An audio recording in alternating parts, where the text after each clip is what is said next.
Minsan, may mga bagay na mahirap aminin na nahihirapan ka na. Mahirap ipakita na nasasaktan ka na. Mahirap iparamdam sa mga taong nakapaligid sa'yo na pagod ka na. Minsan mas madali pa ngang magpanggap kaysa magpakatotoo. Mas madaling ngumiti ay sasabihin ng totoong nararamdaman mo.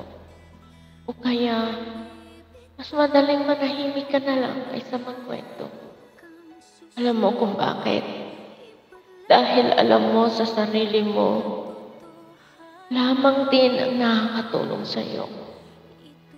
Dahil alam mo sa sarili mo na hindi ka nila maintindihan.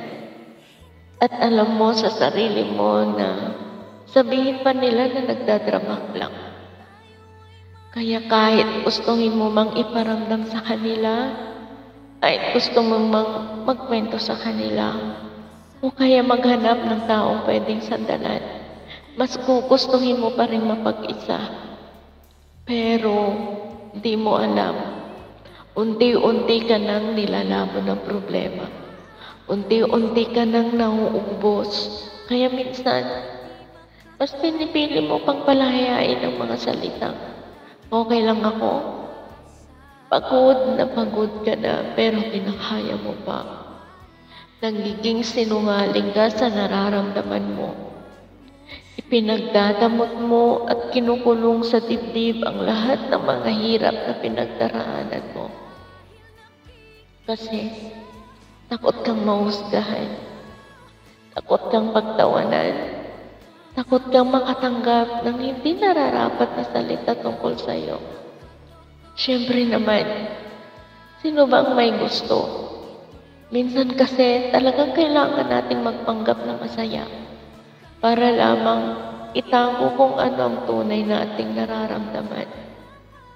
Yun, para mang pinapalayan na lang natin ang lahat ng luha at pag-iyak. Nakakapagod. Nakakapagod na rin kasi mahusgahan ng ibang tao. Ayokong isipin nila na mahina tayo. Na umaarte lang ako o kaya ikaw. Na minsan gustuhin mo na lang ng attention kaysa sinasabi ng mga ito. Ayoko ng pakiramdam na ikinukumpara ka. Yung pakiramdam na sinusukat nila yung pinagdadaanan mo. Na para bang wala kang karapatang maging malungkot. Dahil mas malala ang sitwasyon ng ibang tao. Kaya madalas, gusto kong sarilin na lang at umasa na baka bukas, kahit paano, gagaan kung ano yung nararamdaman ko.